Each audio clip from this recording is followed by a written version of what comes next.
to the Verde Valley Experience. I'm your host, Jennifer Cohen. We have a healthy lineup for you today, both figuratively and literally on the show. Psychotherapy is a safe, supportive process focused on helping you heal and learn more constructive ways of dealing with problems and issues that are in your life. My first guest today will be clinical psychologist Dr. Robert Berry, and he'll be in the studio here to talk with us about this form of special therapy. Acupuncturist Kathy Fisher will be on the show to discuss this 4,000-year-old complementary form of alternative medicine. And school starts August 5th. Oh boy, you guys ready? Are you excited? I know I am. Kids, get out of the house.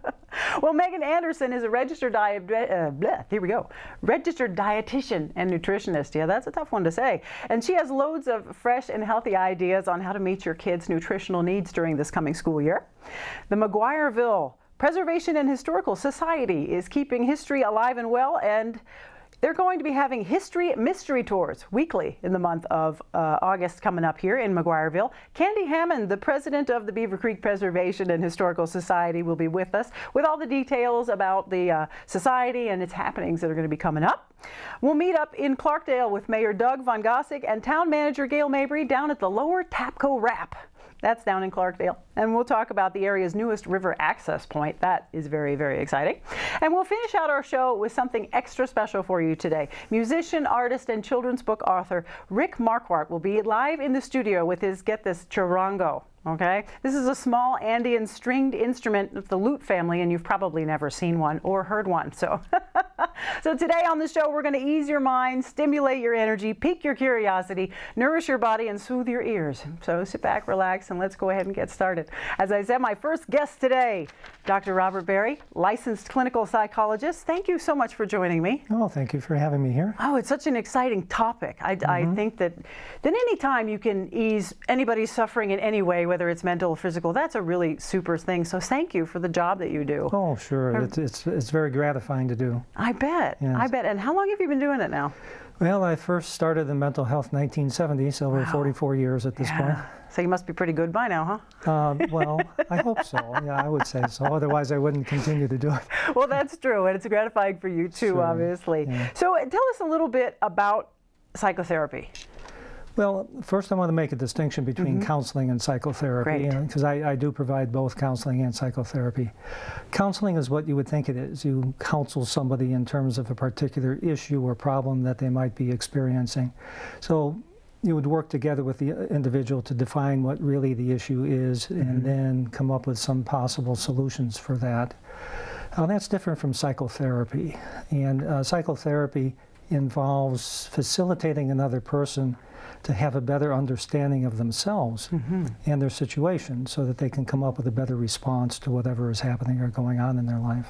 Sure. And that's a pretty big distinction. It is a big distinction. A lot of people, think that they're involved in psychotherapy and it's really counseling. Although there is a big overlap. What's common to both of them is the type of listening that goes on in the therapy session. The listening is there to facilitate an individual to get to understand themselves and their problem better. Sure, yeah. And psychotherapy there's a kind of a time frame that you want to work in, is that correct? Time frame in what sense? As far as how long you go on about a certain psychotherapy can go anywhere from, I've actually had tremendous responses in a single session, kind of rare. Yeah. Short-term therapy would be considered something like 6 weeks up to 20 weeks. And therapy, depending on the issue or issues, can go on for an extended period of time. Sure. The way I work it is I work with an individual until they feel that they are the place that they're satisfied with. Right. Yeah, that makes sense. Put a big dent in whatever issue it is that they have. Now, there's a lot of talk and hearsay and myths floating around about these different types of therapy. Can you dispel any of the myths about psychotherapy for us? Well, sure. You mentioned psychotherapy to somebody, or therapist, or shrink, and people have this idea that you have to be, quote, crazy in order to engage in psychotherapy, or that if you do that you are crazy or you have serious problems. Psychotherapy is there for anybody who wants to maximize their own potential. So you don't necessarily have to have what would be considered some kind of a mental disturbance. And if you do have a mental disturbance, let's say like depression or anxiety, depression and anxiety are actually the good thing. Now, I think that might sound a little strange to most people, yeah. but these feelings that we get, like depression or anxiety, are never really the problem. The problem is in the thinking or the story behind the feeling. So these feelings there are kind of like a signal that say, hey, pay attention, there's something going on in the mind or in the thinking that needs an adjustment. And the way I put it is that there are 7 billion walking movie theaters on planet Earth called human beings. And we're all watching our own story. And we have feelings that correspond to the story, whether or not the story is true. And oftentimes when we have these feelings, we're sitting only in a part truth of our story. And what psychotherapy does is it helps to expand it to see the more that's really there. And when we get to the truth of things, our feelings begin to ease and relax. Right. Yeah, and that is usually, I notice that a lot of emotional issues can be physicalized. So that can turn into depression starts in one spot and then it moves to having headaches or it moves to something else. So you can get to the real root of the problem that way. Right, yeah. So some of the physical or medical illnesses that we have can be activated by prolonged stress. Stress itself is not bad. It's positive, actually, because it's there to get us to see things more clearly. But prolonged stress can have an effect on the physiology of the body and can activate some illnesses. Yeah, for sure. That's true. So would you say that some of the benefits of psychotherapy would be less stress, better health, perhaps? Exactly. Yes, definitely. Yeah, the more relaxed we are, the happier we are, the more, the healthier the immune system is in the body. Right. That's true. That's true. See, all these benefits. Did you think about this? When you know, you got to really think about the broad spectrum of what these types of things will do for you, and that's pretty amazing. Right. Yes. Yes. Can you describe what a typical psychotherapy session would look like to a person who's never had one? Well, can I describe that? Yes, you'd see two people sitting much like we are here. Okay, there we go. And having a conversation, not as fast as we are, and good therapy involves good listening, and a good therapist knows how to listen to the individual. Psychotherapy has its root in the Greek words psycho, which refers to the psyche, the mind, or the spirit soul of the individual. And therapy comes from the Greek word theraps, which means an attendant, or one who listens, or one who attends to the soul or the spirit of the individual. And so you would find a lot of listening on the part of the therapist, hopefully. Yeah. But there are different forms of therapy. Right. There are more active forms and more, I wouldn't say passive forms, but a quieter, more introspective form of therapy. Sure. So if someone was to go out and look for someone who was going to help them in this form of therapy, what should you be looking for when you're shopping a therapist? Well, what should you be looking for? First of all, you want to find somebody who is experienced in the type of issue that you're working with. So there are therapists who specialize in depression, some that specialize in anxiety, in particular aspects or types of anxiety, like phobias or obsessive-compulsive disorder, PTSD, post-traumatic stress disorder. So these are subspecialty areas. And you'd want to find somebody who has knowledge and experience in those particular areas. There's different approaches, cognitive behavioral approach, there's an analytic approach, there's what we call humanistic or experiential approach to therapy. And you really don't know what's right for you until you have your experience with a therapist. And I think it's important to, if you're entering therapy for the first time, give it maybe 3 to 6 sessions and see if you're comfortable with the individual.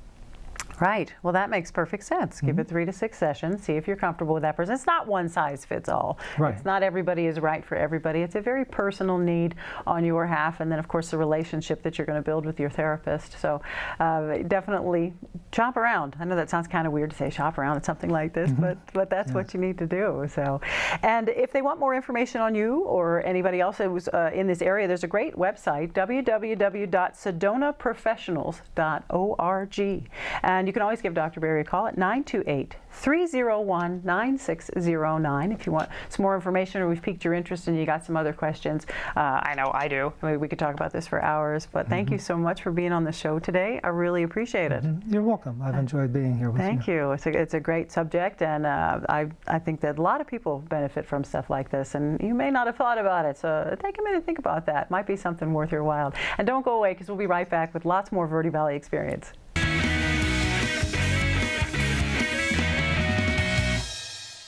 When the city lights fade, our lights get brighter. When your night needs life, ours comes alive. When you want to do something different, we say, come out and play. Come experience the new Mountain Springs Buffet. All you can eat starting at just $7. Cliff Castle Casino Hotel, voted #1 casino in Arizona 15 years in a row. I'm here now with acupuncturist Kathy Fisher, who's here to discuss acupuncture. If you've never had it, you've probably seen it before. Those really tiny little silver needles put into specific points on your body that activate certain energies and unblock things and have a whole host of possible benefits for your health. It's really fascinating. It's been around for 4,000 years, which is pretty impressive. And so, but you haven't been around that long. Thank goodness. No, thankfully. You look pretty good for 4,000 years old. Thank you. Kathy, thank you so much for being on the show. I really appreciate it. Thank you for having me here. Sure, it's a pleasure. Acupuncture is so interesting, partly because it is so old. They've been using it as a Chinese medicine companion for forever and ever. But tell me why you do it. What got you into it? Well, my mother was a registered nurse, and she raised me on the best Western medicine that anybody could possibly have. And so by the time I left home and in my early 20s, I realized I'm not very healthy. So I researched different modalities on how I could learn to just be healthy. Yeah. So acupuncture was one of the things that I found, and it treats so many conditions. Allergies, the common cold, to much more serious problems like hepatitis C, or anything from digestion, gynecological problems. I just recently helped assist at a birth this last week. Wow, that's awesome. What an amazing thing. I hadn't really thought about that, but of course it's applicable anywhere. Yes, it works for infertility, morning sickness, helps a woman just stay healthy during her pregnancy, and then it will help promote the baby during delivery. So it does so many things. It just amazes me all the time. I used to say every day I would go and see a miracle happen. Yeah, I bet. And one of the things that you may have mostly talked about acupuncture is relief of pain, of different sorts of pain. And I know that, we've mentioned the women with the labor pains. Boy, don't get me started on that. Let's talk about the men with the lower back pain. It's a great thing for lower back pain. I believe it's one of the best modalities for bulging discs.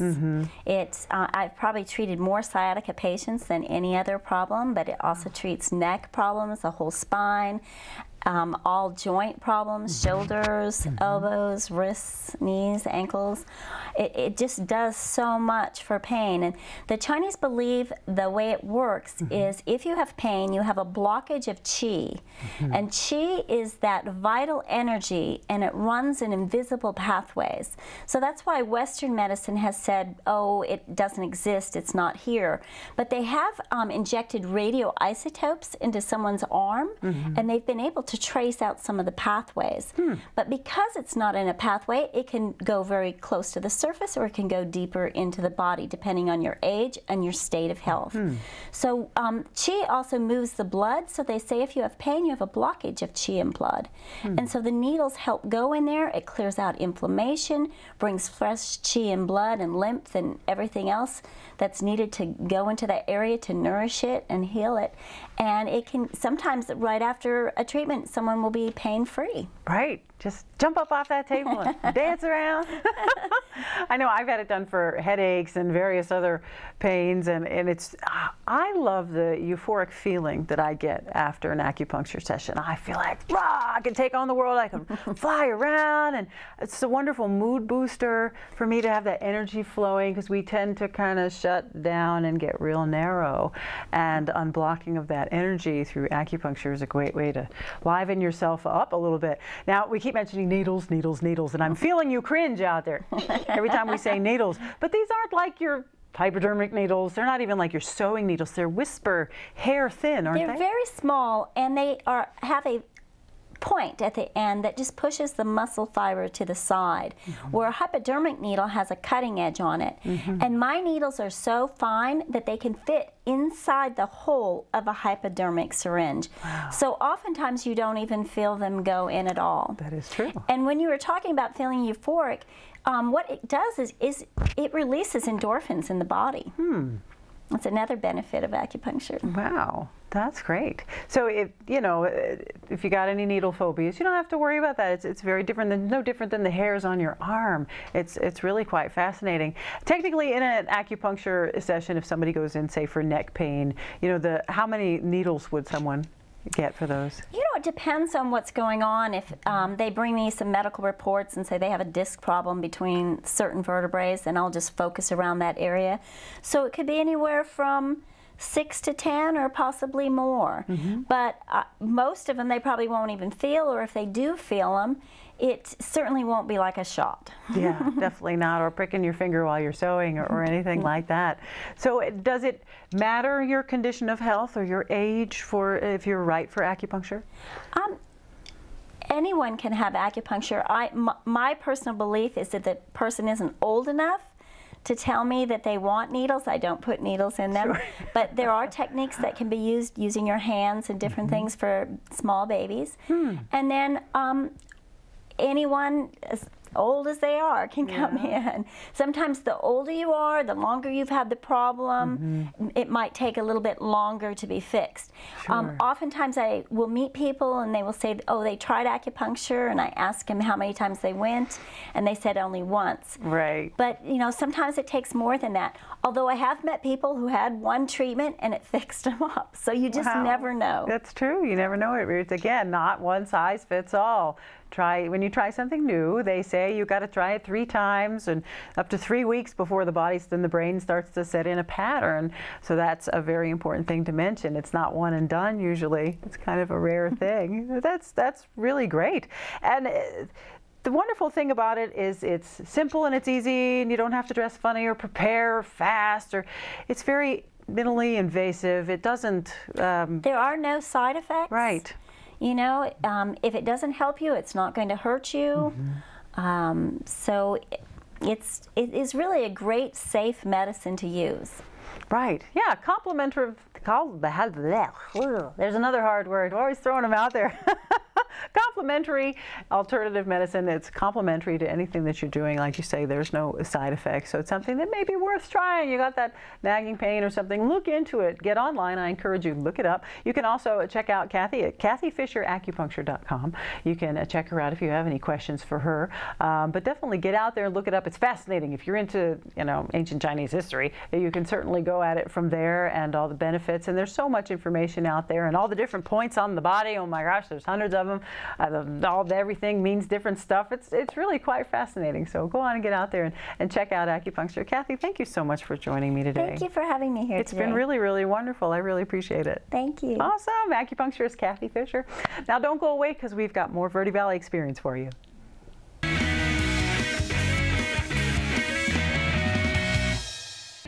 When the city lights fade, our lights get brighter.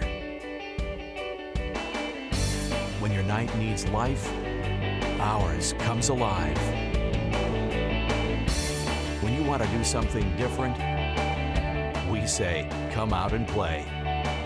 Come experience the new Mountain Springs Buffet. All you can eat starting at just $7. Cliff Castle Casino Hotel, voted #1 casino in Arizona 15 years in a row.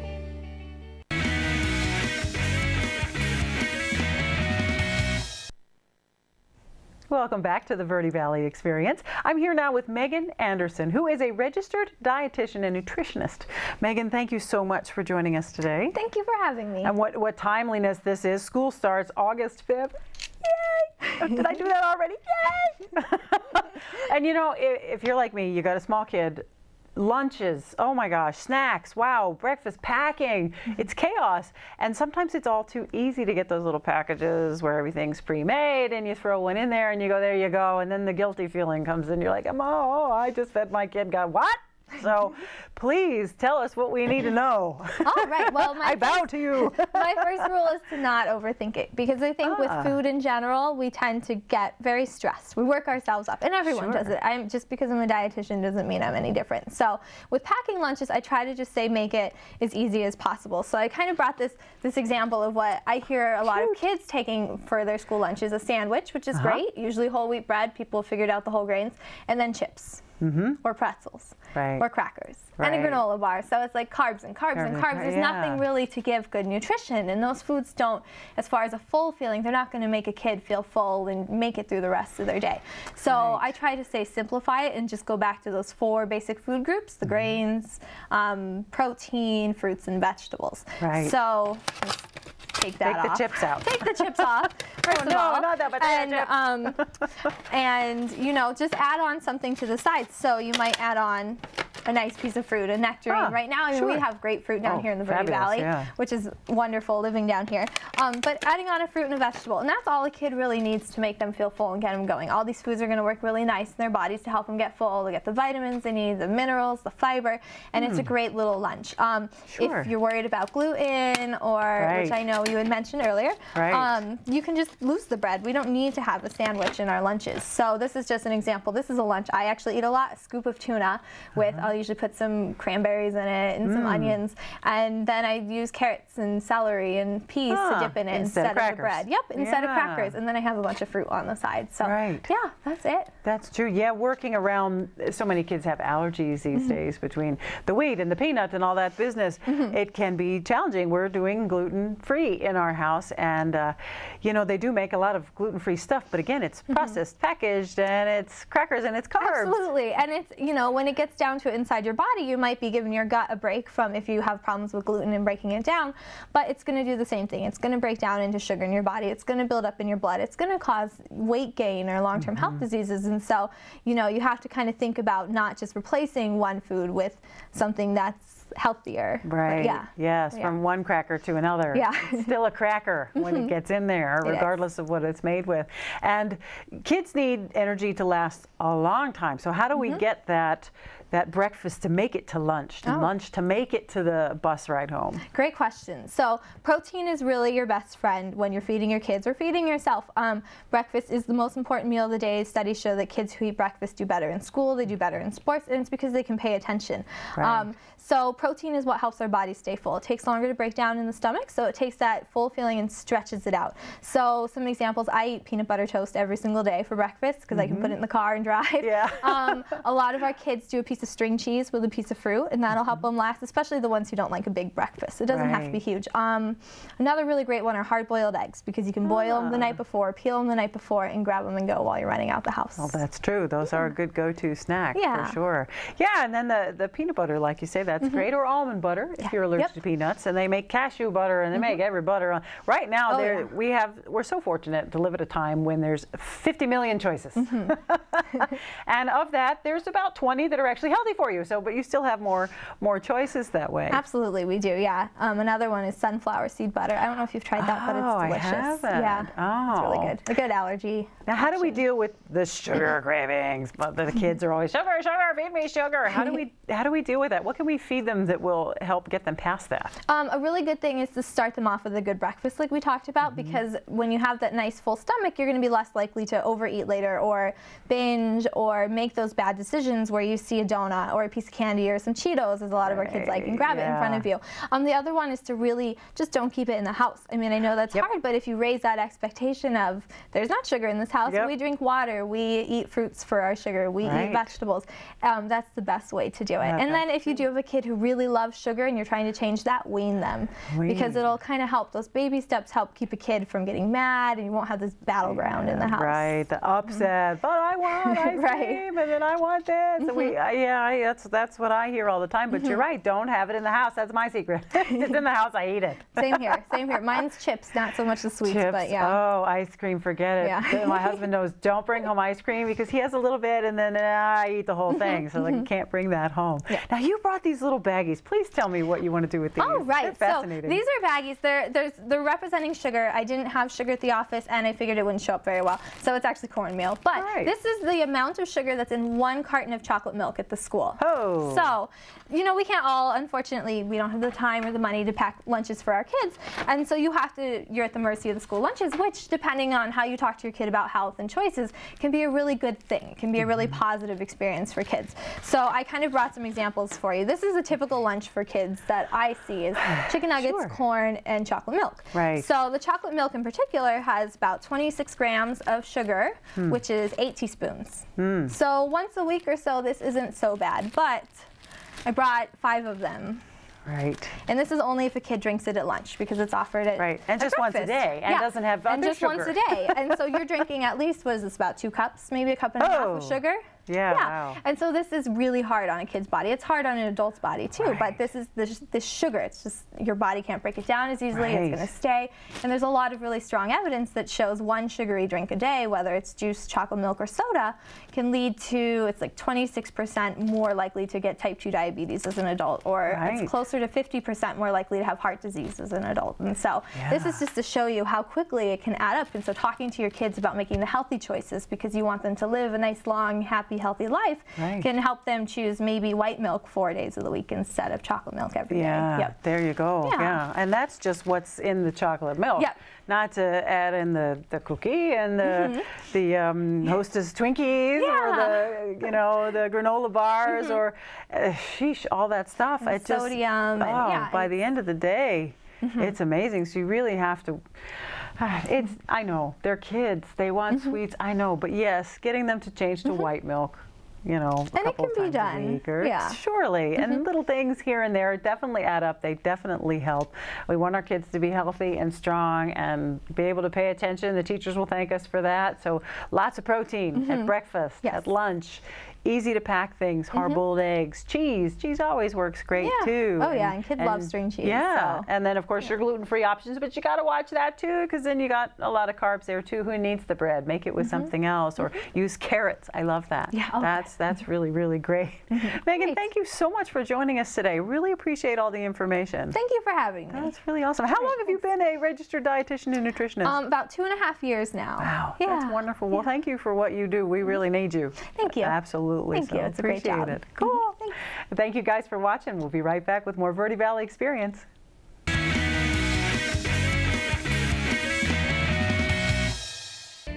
When the city lights fade, our lights get brighter. When your night needs life, ours comes alive. When you want to do something different, we say, come out and play. Come experience the new Mountain Springs Buffet. All you can eat starting at just $7. Cliff Castle Casino Hotel, voted #1 casino in Arizona 15 years in a row. Really?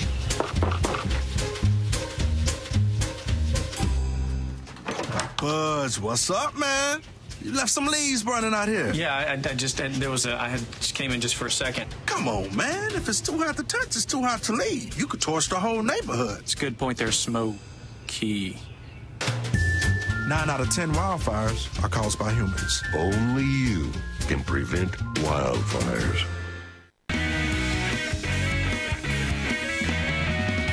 And welcome back to the Verde Valley Experience. My next guest is Candy Hammond. She's the president of the Beaver Creek Preservation and Historical Society. Now there's a mouthful for you. Candy, thank you so much for joining me. Thanks so much for having me here. Yeah, it's so nice to see someone so young into preserving history. Well, somebody's got to. Somebody's got to do it. Yeah, absolutely. See the need, take the lead. Absolutely. And Beaver Creek is such an interesting area. It encompasses McGuireville and Rimrock and then Beaver Creek, and it's all, there's a lot. I like like to call it all Beaver Creek, but there is historic McGuireville, where my store is, and there's Rimrock and Lake Montezuma, and then there's some people that want to say Lower McGuireville. Lower McGuireville. I just like to call it all Beaver Creek because it's the stream that connects us. Well, that is true. That is true, and aptly named because there were a lot of beaver there in the late 1800s, apparently. There were. Well, so there you go. They didn't make that up. That's the true story. You heard it here first, no? So you guys are doing something really fascinating. You're doing the McGuireville History Mystery Tour every Thursday in August. It sounds really exciting. Tell us about that. I am very excited about it. It's one way to try and get history in the forefront and make it real. You know, you can read about history, you can hear somebody talk about history, but when you're standing on the ground where history occurred, it's a whole nother ballgame. I think it really drives home the idea of history and really gets those stories alive. So McGuireville has an illustrious past, and I have owned Candy's Creek Side Cottage, the antique store in McGuireville, which used to be the general store there, for almost 8 years now, and have heard these wonderful stories, and we've been collecting historical information, my dad and I. My dad is going to be the leader of the tour, Bill Cowan. Right, and that's nothing to sneeze at. That is nothing to sneeze at. He's a historian and an author of the history of the Verde Valley, which is put out by Arcadia, which is awesome. I mean, this is not just some guy. Yeah, no, I'm very proud of him, and he knows so much. And he, the greatest part is, like, I always call him and tell him, yeah, I heard this story, and he'll fact check and know whether or not it was true. That's handy. Yeah, it's pretty cool. But anyway, so we've been collecting all this data and these stories from being there. And then when we started the Beaver Creek Historical Society, Preservation and Historical Society, we thought, what a great way to try and get some of the history out there so that you could be proud of the area that you live in and know that bridge you pass by every year, what that little brass plaque means on the side of the bridge. How long has my building been there? Some of the stories. So it's going to be awesome. It's going to start at my store. And so I worked really hard to get the side yard so that we can sit down and underneath the shade trees. So we'll start there, and Dad will kind of give an overview of the history of the general area and the initial settlers from the Native Americans to the Spaniards. And then we'll talk about Eugene McGuire, and we'll go across to Eugene McGuire's house. And he settled McGuireville in 1911, and his house that was built in 1912 is still there and is the second time around. One of the McGuireville merchants has a store there, so we'll stand there, and we have historic photos of Eugene McGuire and Midge Pigman, so you'll get to be able to see the picture in the house and them standing in front of the house, and that's pretty cool. And then we're going to walk around to the back where there used to be tourist cabins. There's nothing left but a slab, but I have pictures of the historic tourist cabins, and then we'll go down. We talk a lot about the roads because the roads are certainly different now than they were back then. So we'll see the original fording of the creek and how they crossed the creek, and the road camp and some of those things that are there. And then we'll go to behind my store, which is kind of a really exciting thing because a lot happened behind my store. Oh, how exciting. Yeah, well, that's very cool. You're in kind of a historical hotspot. It is. And McGuireville's really, you know, it's really kind of taking a life of its own now with the Beaver Creek Preservation and Historical Society starting. There's a lot of history in our area. And so we're working really hard to try and get that. I mean, Camp Verde gets, because of the fort, those places, but we have Montezuma Well, and we have a lot of ranching, and certainly the hub of the Dude Ranches was in our area. There's a big Dude Ranch out there. Yeah, Soda Springs, most incredible ranch ever. So anyway, so we're working at trying to keep that stuff alive and preserving it. So that's great. That's sharing the information, which is really wonderful. And you're doing the tour every Thursday in August. Now the 1st and 3rd will be at 6 p.m. Yes, and I'm making peach cobbler. Oh, well, there's a whole Dutch oven style. Right that's right. That's right. Well, gee, now that you mentioned food. And then the 2nd and 4th Thursday will be held at 7:30 in the morning. 7:30 in the morning. Yawn. A little coffee with that peach cobbler. It'll be an early one because it is a little warm. Truly. We really wanted to start raising some funds for the Beaver Creek Historical Society because we just got our 501c3 status, and we really don't have much money in our account. So we're trying to bolster some of that so that we can do some preservation work. One of the big activities that we have, big preservations, is the Beaver Creek Rock Schoolhouse. It was the rock school actually was built because all the others had burned down, and it's built out of rock, and there has been some destruction of it, and we are working towards trying to get it ensured so that future generations will be able to see the 1932 rock schoolhouse. So. Wow, and it was built out of rock because all the other ones burnt down. Yeah, this one is sustainable, so we just got to keep it there so it doesn't fall down. Right, yeah, that's the problem with rocks is gravity.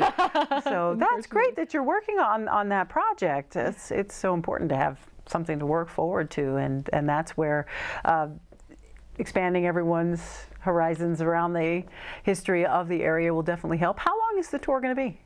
You know, it takes probably about an hour, hour and a half. My dad is a historian, and he's really excited about history. So there'll be plenty of time for question and answers, but it's really not a very far walk. So you don't have to worry about, not being able to make it. There's one little hill and one other little hill, but it's not too bad. But I had a lot for at least an hour and a half for including of the Very good. The refreshments. And it was good to, yes, including the eating of the pizza cobbler. That's nice. That adds to it for sure. You know, is it a recipe that came from like Midge Pigman? No, unfortunately, but it is a family recipe. We have been making Dutch oven peach cobbler for years and years and years. Wow. We used to do it for inner city kids down in Phoenix, and nice.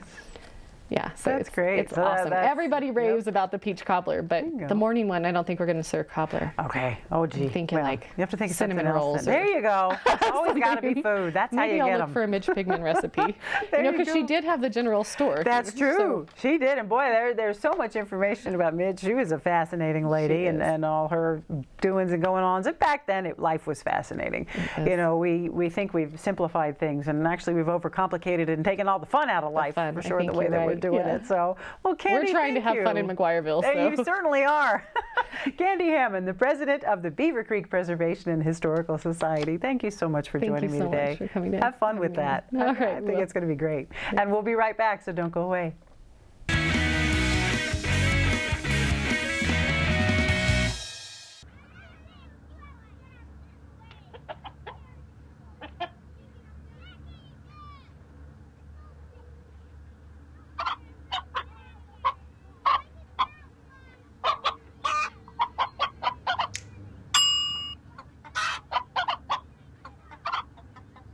Separate raw meats from other foods by using different cutting boards. 3,000 Americans will die from food poisoning this year. Keep your family safer. Check your steps at foodsafety.gov.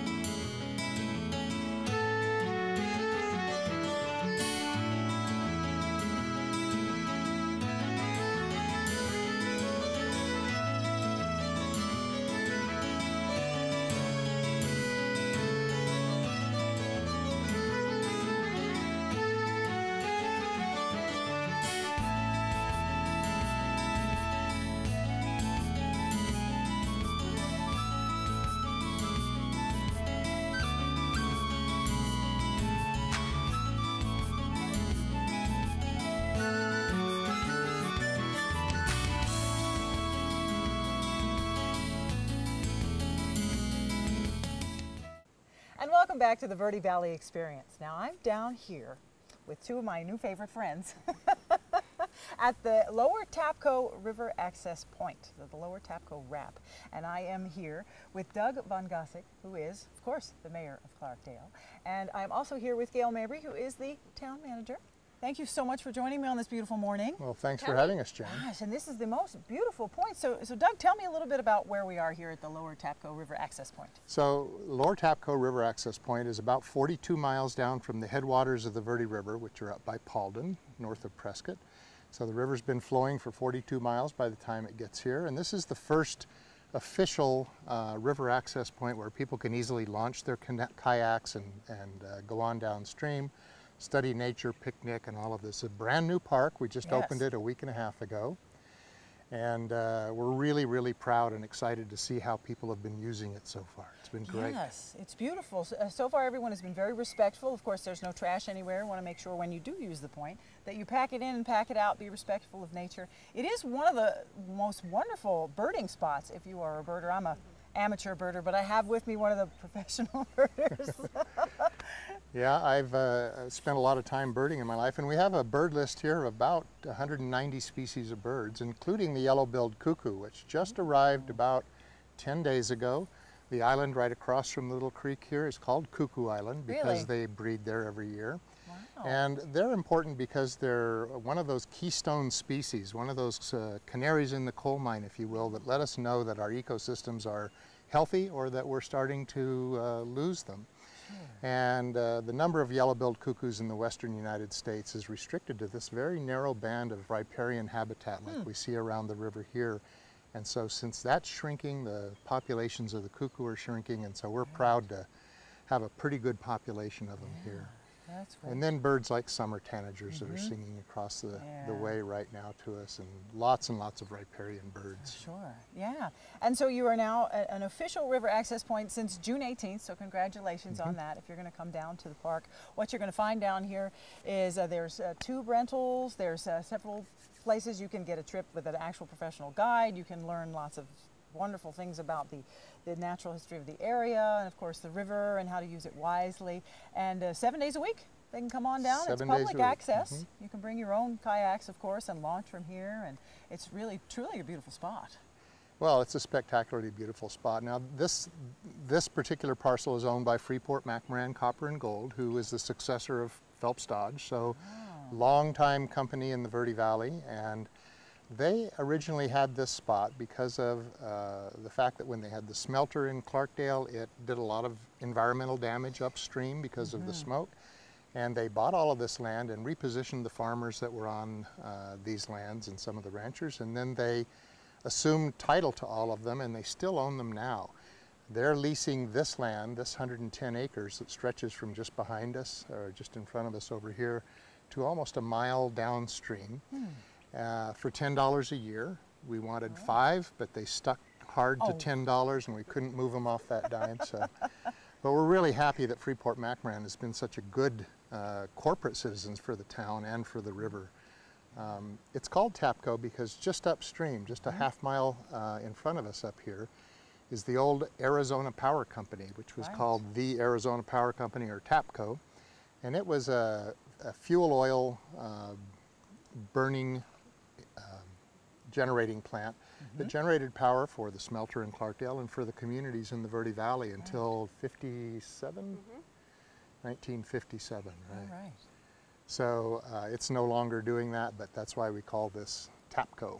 Sure, absolutely. How many visitors have you seen, do you think, roughly since June 18th?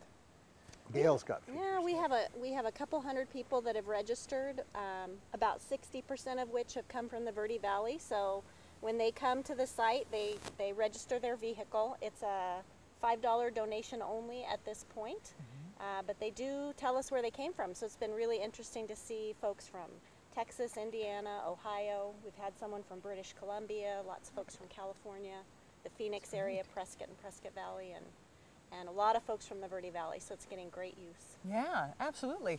Doug, tell me a little bit about the Verde Blue Trail. So the Verde River Blue Trail is a program by American Rivers, and American Rivers is one of the oldest organizations in the country that works on the health and sustainability of our river systems in the United States, most of which really are threatened by either environmental degradation or just dewatering from people using more water than the river has in it. And American Rivers has offered to designate, with the assistance of all the communities in the Verde Valley, this river, the whole 192 miles of it, as one of their blue trails. And what that'll do is it'll give us a lot of technical expertise about rivers and how to preserve them, conserve them, and a lot of publicity, you know, assistance in doing things like building put-ins for kayaks and maintaining facilities like this. So that's what the Verde River Blue Trail is. Wow. Hasn't been designated yet. We're working on it right now, and we just need to get all of the communities in the Verde Valley and the county together, and I think we're all there now. Yeah. And so I think we're ready for awesome. an official blue trail here. Right on, that's great. Thank you for the hard work that you're doing for this.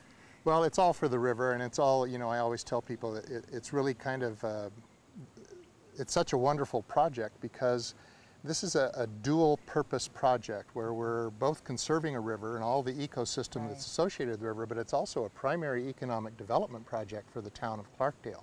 Right.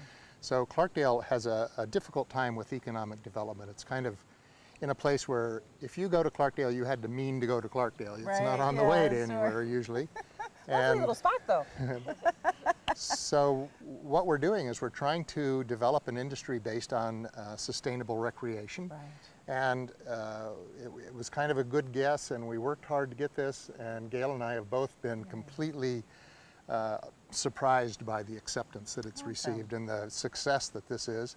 That's bringing people from all over the country and the world, really, to Clarkdale to rent boats and do the river and learn about things. So it's been great. And if they want a little more information, you guys have a Facebook page, Lower Tapco RAP on Facebook, and then there's a couple of websites we could look at as well for information on the Verde River.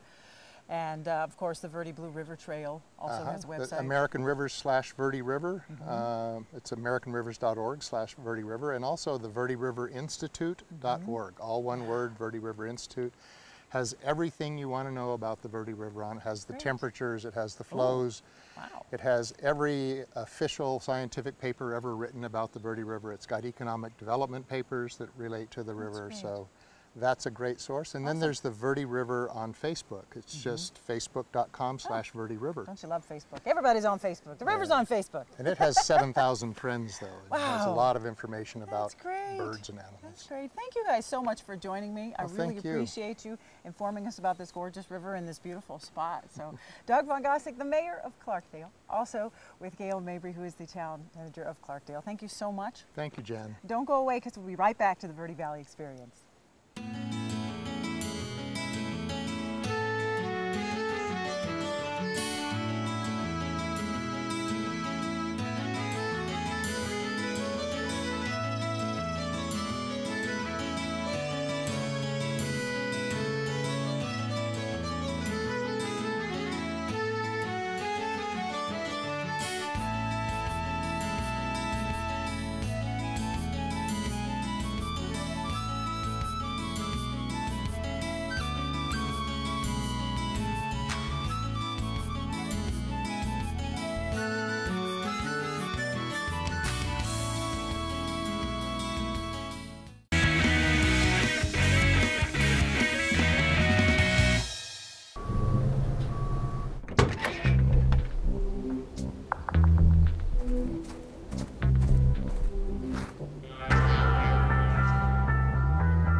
When you throw away money on wasted electricity, you're throwing away everything you could have bought with it. Saving energy saves you money. Learn more at energysavers.gov. Could be days I'm thinking of you, if only for a moment or two. It might be days that I'm feeling lost, without you there to show me.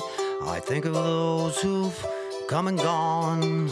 You're the only one who really knew me. You left me before I had a chance to tell you I love you.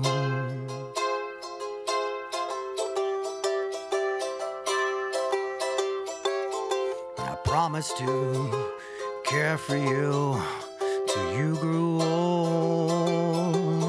Instead I held your hand for you as you grew cold to my touch.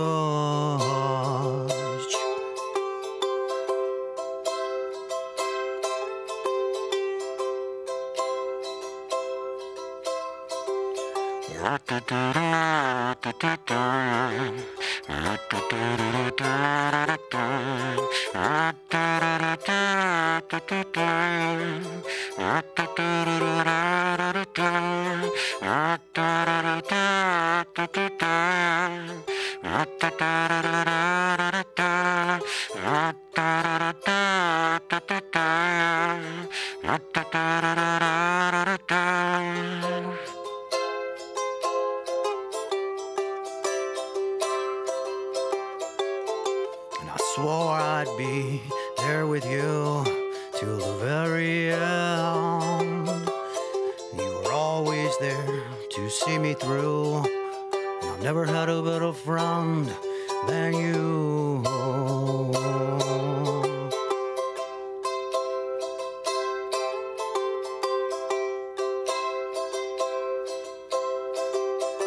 Could be days that I'm feeling down without you there to lift me. Remembering times that I spent with you, those days were all gifts to me. In those moments when I'm feeling blue, I'll draw a breath and I'll think of you, and wait the day that I'll get the chance to tell you I love you all over again.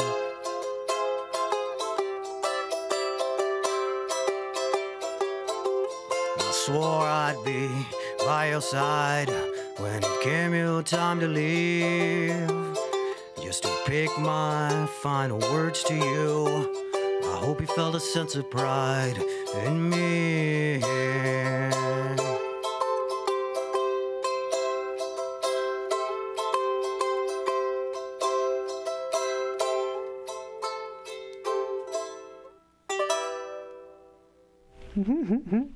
Wow, that was great. There's a lot going on that little thing. How many strings does that have? It's 10 strings. 10 strings. Woo! How'd that sound? Oh, that's beautiful. That keeps you real busy, I bet. Okay. You're wonderful. Okay. That was beautiful. A lot going on there, Rick. Yeah, You there did a was a lot great going job. on. Rick Marquardt, everybody. This little baby is called a charango. I love the name. That's really super fabulous. Now, how long have you been playing that little thing? Oh boy, about a year.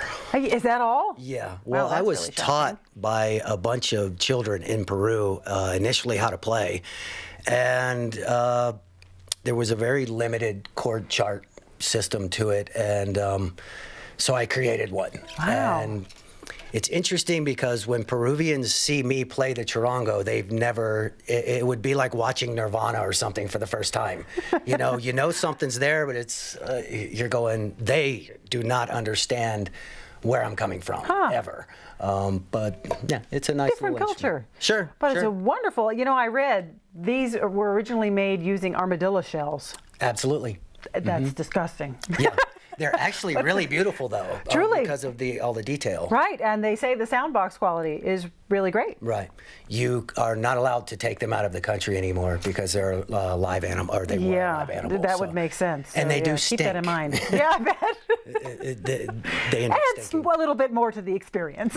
Absolutely. You got to do what you can, the tactile thing, That's right? true. Did you write that song? Yes, I did. Wow. And I wrote that I began writing this song for my mother when she was in a coma and dying. And this was the last birthday present my mother ever gave me, was this instrument.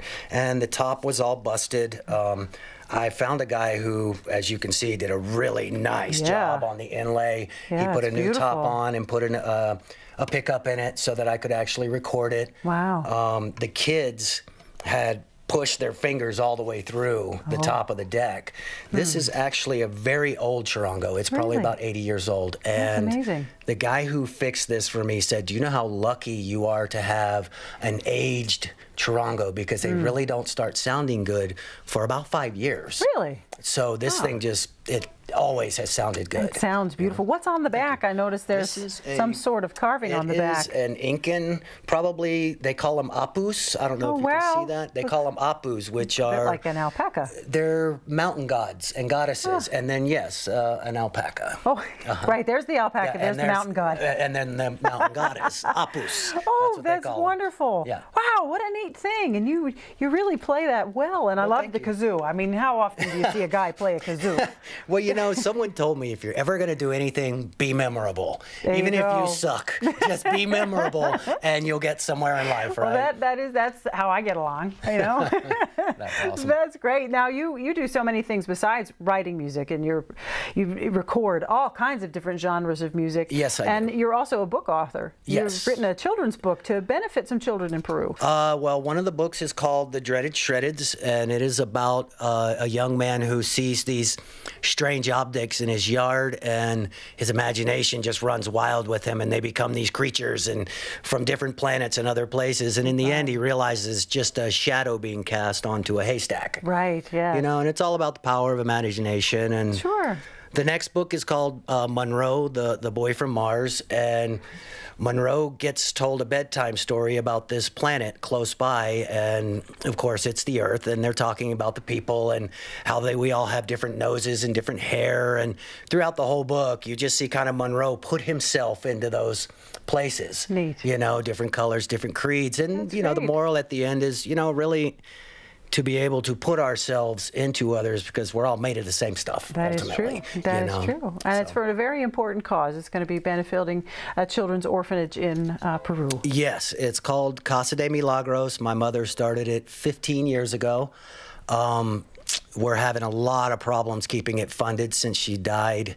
We're pretty much set up till October, and then, you know, I don't know. Yeah. But So if you want more information on this, you can email Rick. Go to Rick, M-A-R-Q, excuse me, 35. So it's R-I-C-K, M-A-R-Q 35 at yahoo.com if you want to share some information on the book or learn a little bit more about the Tarongo. You're going to play another song for us. Sure. What's this Let's one do it. called? This song is called Tossin' and Turnin', and it's kind of about mistaking obsession for love. Ah, wow.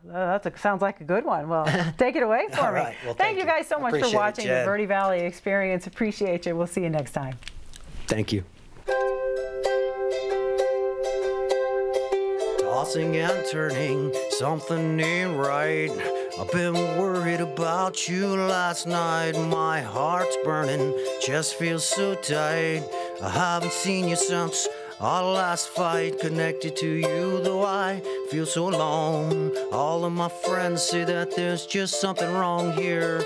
Oh well, what the hell? I'll leave well enough alone. I'll leave well enough alone. I'd feel free if I could only break away from this spell that I'm under today. So chained to you with an unbreakable link, you'll be the death of me, I think. Though I'm aware that this relation was forged under some form of incantation. Oh well, what the hell? I'll leave well enough alone. I'll leave well enough alone.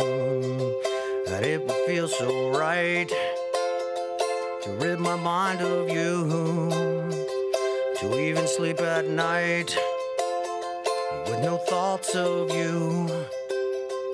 And I could rest at ease with no glimpse of you. No crawling on my knees to catch a sight of you, to catch a sight of you. When I think of you, I break into a cold sweat. Is there something here that I just don't get yet? A magnetic pull that I can't resist. Release this hold on me, I must insist. Thought this over time and then I just crawl right home back again. Oh well, what the hell? I'll leave well enough alone. I'll leave well enough alone.